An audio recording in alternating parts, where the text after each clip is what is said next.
Isang bagong loan application na naman yung sisilipin natin dahil nga malapit na yung Pasko, ang dami na namang bagong loan app na nagsisilabasan ngayon sa Google Play Store.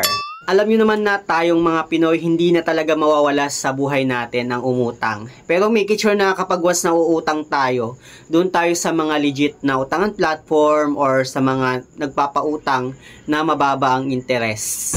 At itong bagong loan app na nasa Google Play Store ay nagpapautang nga daw ng up to 60,000 pesos. Ganun kalaki. Pero bago nyo siya i-download at bago nyo siya utangan, silipin muna natin siya guys, no? Kaya naman kung interesado ka dito sa ating panibagong topic ngayon, keep on watching.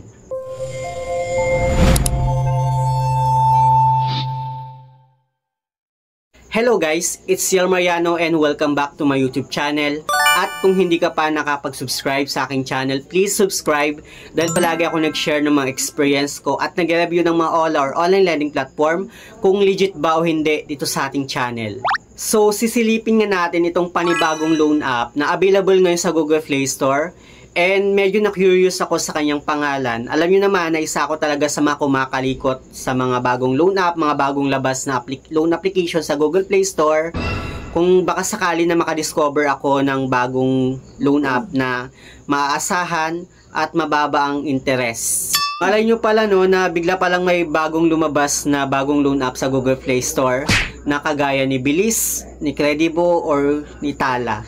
So ito ngang loan app na sisilipin natin ngayon ay ito ngang si Cashtwig Financial Growth na ang pangalan ng kanyang company ay si Taigostay Tech. And then dito meron na siyang 4.8 na stars, 441 na reviews, and meron na rin siyang 5,000 na downloads. So dinownload ko na nga siya at inopen yung kanyang application. Dito meron siyang privacy statement na kailangan nating basahin at intindihin. At dito sa kanyang permission statement, kailangan nating mag-agree no, sa mga hinihingi niyang permission. So ano nga ba yung mga permission na hiningi niya? Ito yung mga location permission, SMS permissions, tapos yun lang, bali dalawa lang yung hiningi niyang permission. Anyway, dito magpro-provide lang tayo ng cellphone number na gagamitin natin sa kanilang application at ilalagay lang din natin yung verification code or yung OTP na na-receive natin doon sa number na nilagay natin. At dito nga no, diniretso ko sa aking dashboard pero hindi ko na nasilip yung buong dashboard niya kasi diniretso niya ako dito sa questionnaire niya no. Merong 5 katanungan na kailangan nating sagutin. Pero doon sa aking dashboard, nakita ko naman na up to 60,000 nga yung kanyang pinapautang. So dito sa kanyang questionnaire, bali 5 nga yung hinihinging 5 yung tinatanong niya na kailangan nating sagutin. So yung unang tanong is sabi niya, are there any overdue payments within 6 months? Sa pangalawa naman, what is your longest overdue period? Sa pangatlo, what is your current total amount of internet loans? Sa pang-apat naman is how many loans have you taken out before? Yon, ang dami, hindi ko na alam yung pang-5 kasi sinagot ko na lang yung siya. And then after nun, dito naman sa kanyang ID information, kailangan nating mag-provide ng ating valid ID. So yung mga valid ID na hiningi niya is yung Pag-ibig Health Card, GSIS, OFW TIN, Voter ID, UMID, Passport, Driving License, SSS, PRC, Postal ID, National ID, National ID Electronic 1, and National ID Electronic 2. So then after nun, magpe-facial verification lang tayo sa kanya. Sa kanyang personal information, may pipila pa lang tayong basic information dito, no? Katulad ng ating gender, email, birthday, education level, marital status, number of children, and then pipila pa lang din natin yung ating employment information, yung kanyang employment status, monthly income, work experience, industry, and then current address. Pagdating naman sa kanyang emergency contacts, bali 2 contact reference lang yung kanyang hinihingi. Sa kanyang bank information naman, it's either e-wallet or bank account, yung magiging disbursement channel natin kung saan natin ma-receive yung loan amount na hihiramin natin sa kanya. And then pagka-submit ko nga ng GCash account ko, kasi GCash account yung ginagamit ko mostly. And then dito no, nag-loan submitted na nga siya. Sabi niya, the loan application has been submitted. You have requested 1 products. The total amount is 2,000.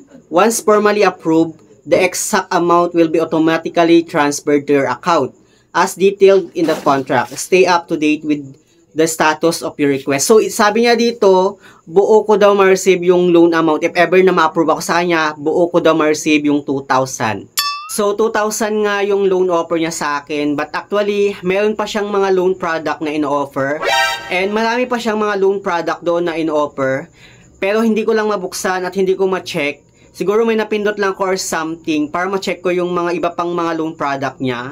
Kasi ang option ko na lang doon is to confirm the loan. So, pagka-confirm ko, nag-under review na siya, hindi ko man lang nasilip kung magkano nga ba yung kaltas niya. Baka sakaling may kaltas. And magkano yung total interest na babayaran ko. Pero sabi nga doon sa, di ba nga sabi nga doon is buo ko nga daw ma-receive yung loan amount na once na ma-approve ako sa kanya. Pero yun, nag-under review nga siya at ilang oras din akong naghintay sa kanya. Pero na-disapprove ako or na-reject ako sa kanya. Sa mga merong loan dyan dito kay Cashwig, paki-comment down below kung buo nyo nga bang na-receive yung loan amount nyo sa kanya and magkano yung interest niya para maging aware din yung iba sa atin. Kasi hindi ko na nasilip yung kung magkano yung interest niya, kung magkano yung ipapatong niya dun sa 2,000 na hihiramin niya or ino-offer niya sa akin. Pero para sa akin, malabong magiging recommended na utangan itong loan app na to kasi may mga kamukha siyang mga dating loan app na ganun din yung kagaya sa loob ng kanyang application na madaming ino-offer na mga loan products. Pero after ma-receive yung loan amount, hindi pala buong na-receive yung loan amount, may kaltas pala. So, mostly may mga ganun talaga na mga loan app na scam. At marami talagang mga bagong nagsilabasan na mga loan app na scam yung pinapakitang loan details. So, yun lang naman yung gusto kong i-share about ito sa panibagong loan app. Basta para sa akin, malabong maging recommended itong loan app na to. Kasi alam na alam ko na yung mga galawan ng mga ganitong klase ng loan app. Yun lang naman guys, sana meron kayong natutunan dito sa ating panibagong topic ngayon.